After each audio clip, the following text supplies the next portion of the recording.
Hello viewers. In this video we will discuss about the concept of electric flux and Gauss law.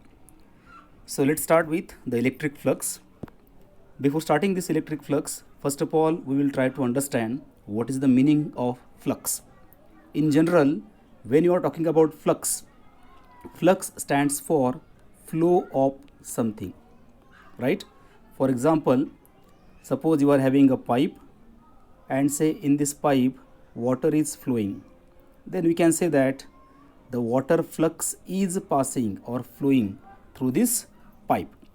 That is the general meaning of flux. But in case of electric flux, we are not talking about any kind of flow as such or in reality. Okay, it is just a notion, just equivalent to that water flow.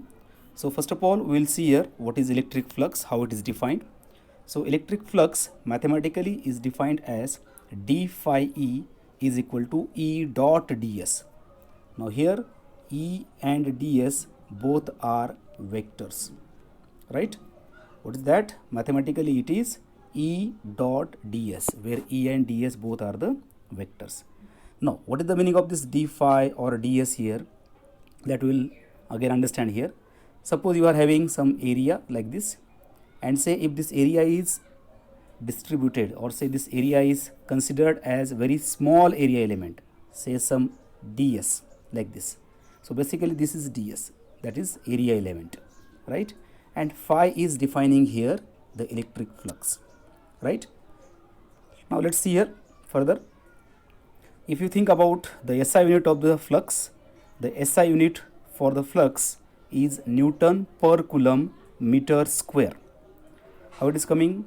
This Newton per Coulomb is the unit of electric field and meter square is the unit of area. Or you can rewrite it also like Newton meter square per Coulomb also, right? This is the one form. If you take electric field in terms of volt per meter, okay, electric field is given in terms of volt per meter also. Then if you take into meter square, then this turns to be volt meter, or just volt into meter. This is also the SI unit of electric flux. Okay, let's move further now. Now consider this example. Suppose we are having such type of source, and let us say this source is giving such type of uniform electric field across it. Okay, just make one thing very clear here. I am not talking about the point charge here, okay? I am talking about some positive system, and say toward the right side there is some negative side also, so that there is formation of uniform electric field. Now in this electric field, if I take the area, let us say that area element or area is ds. Now for simplicity we are indicating it in larger version, but this ds is very smaller. You can see here one vector is indicated. This vector I have indicated with this red vector, okay?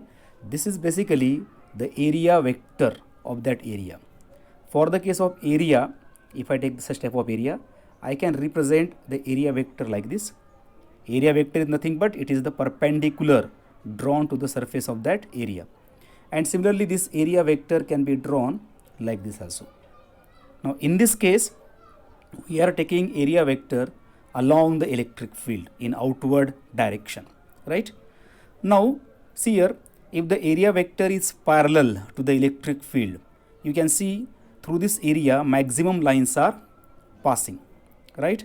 Let us say slightly I am turning this area, okay, like this, right? Now one more thing is very important here.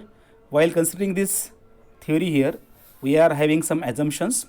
These assumptions are that area element is very small, as I have told earlier, and let us say the electric field is also constant. That's why you have taken the uniform electric field here.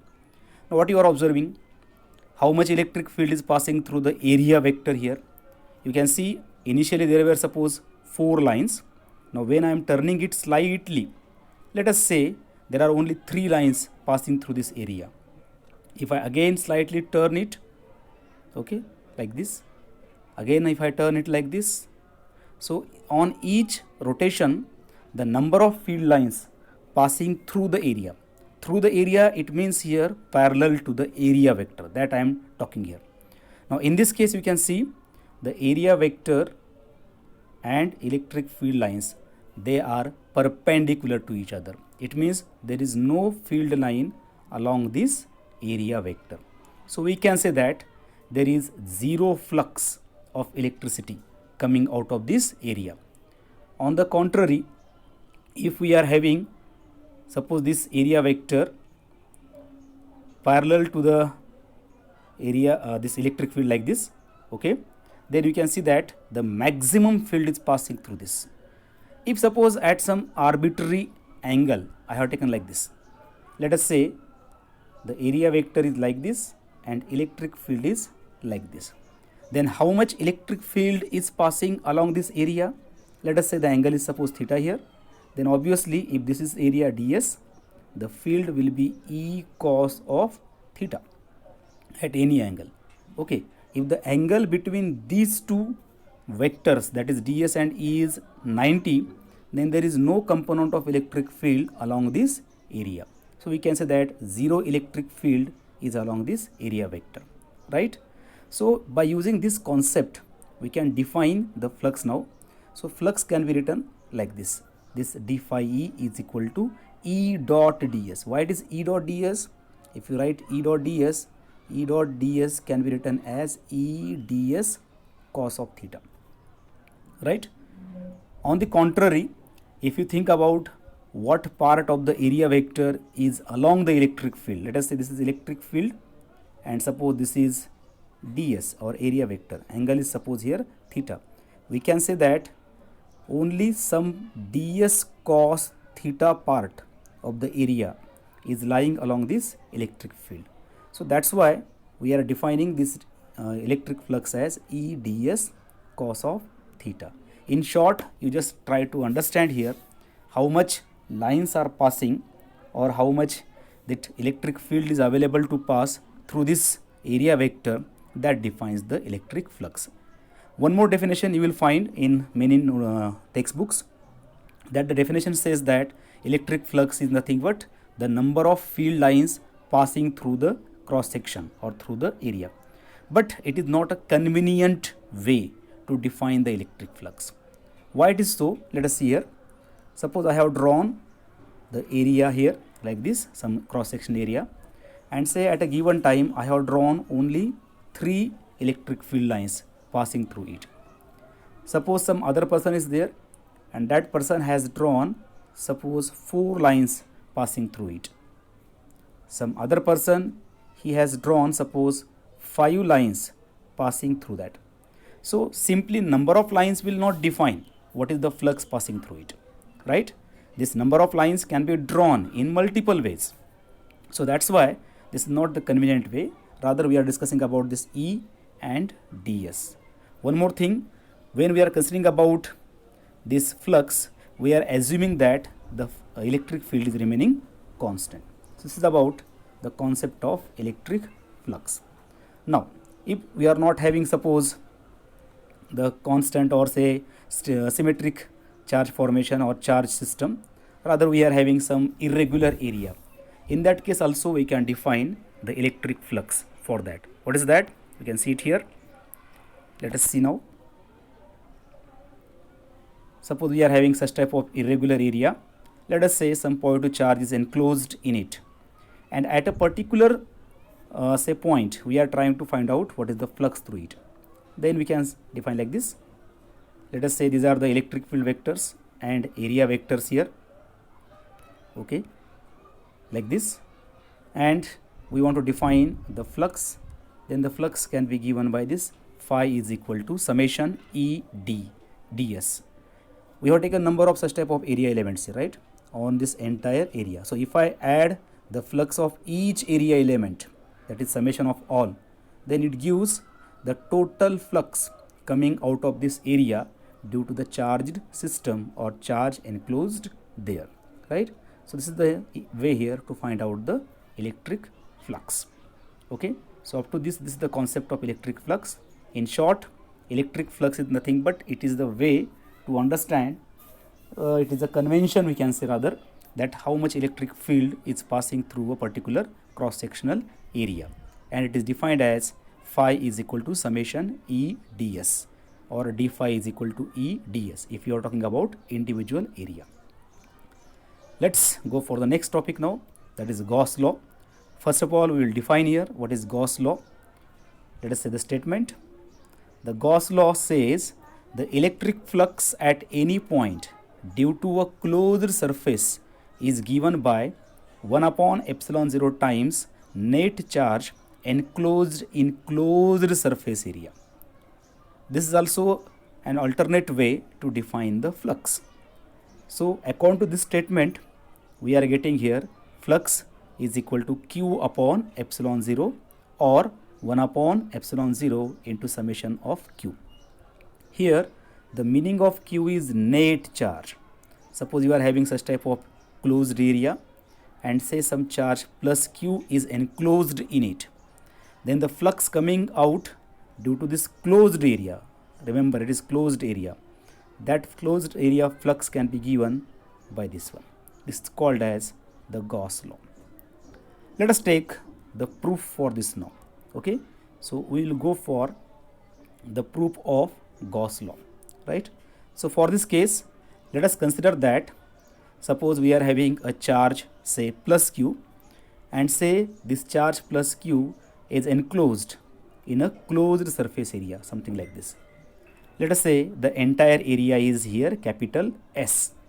Okay, to understand how much flux is coming out of this closed surface area, first of all we will take here a small area element. Let us say it is ds, and let us say whatever surface we have taken here, it is called as the Gaussian surface here, right? This Gaussian surface is having suppose radius small r. Now through this ds, let us take a point P. Okay, so from this point P, the electric field will come outward like this, right? If it is the positive charge, then positive charge will give the outward electric field. So from this surface, the electric field will come something like this. At the same time, if I take the area vector for this area element ds, that area vector will be like this along this green vector, right? So it is, suppose let us take suppose this green as the electric field and suppose that red as the ds. You can take alternately also, no problem. Okay, so this is the electric field and area element. But what is the main point here? Main point is that here at point P, the electric field and area vector both are parallel to each other. We have taken charge plus Q. Okay, this is charge plus Q at the center of the that sphere. Okay, and this distance we are taking as the small r up to the surface, right? So first of all we will define what is the electric field at point P due to that charge Q. Obviously the electric field at point P due to that charge Q will be equal to E is equal to 1 upon 4 pi epsilon 0 into Q upon R square from our standard definition of electric field. Okay, then the flux through the area ds, from the previous definition we can write here that d phi is equal to E dot ds. Now I am writing here in vector form. Now this E dot ds can be given by this E ds cos of 0. Why cos of 0? Because the area vector and electric field, they are parallel to each other. So cos of 0 will become 1. So ultimately it is E into ds, right? This is the flux. Now if I put the value of electric field and that area here, and if I sum for all the area elements, then total flux can be given by phi is equal to summation of d phi, that is for all ds, then it becomes E ds, right? So we can write here phi is equal to, one more thing here, we should have summation sign here also. Okay, so that is also for all ds, right? So ultimately phi becomes 1 upon 4 pi epsilon 0 into Q upon R square. What is this? This is the value of electric field and summation of ds. Now as we are taking the surface area on the surface of that sphere, so if I add all such type of ds, then that ds will become 4 pi R square. So that's why flux will be equal to 1 upon 4 pi epsilon 0 into q upon r square into 4 pi r square. What is this 4 pi r square? 4 pi r square is the surface area of this sphere. This is sphere, this is not a circle, right? So that's why this becomes 4 pi r square, right? And if you further solve this, this 4 pi can be cancelled out from here, from this equation like this. Okay, what is remaining here? This r square is also cancelled out. So only q upon epsilon 0 is remaining. What is the charge? The charge is only plus q at the center, or that Gaussian surface is enclosing the charge plus q, right? So that's why ultimately the flux will be given by phi is equal to q upon epsilon 0, which is the statement of Gauss law. What it says? It says that the net flux coming out of any closed area will be equal to net charge upon epsilon 0, or 1 by epsilon 0 times net charge enclosed in that surface. Remember one thing, to find out the flux, we are constructing a Gaussian surface here. This is called as the Gaussian surface. Okay, and this q is nothing but here the net charge enclosed in that surface or that closed area. This is about the concept of electric flux and Gauss law. We'll stop here. Thank you.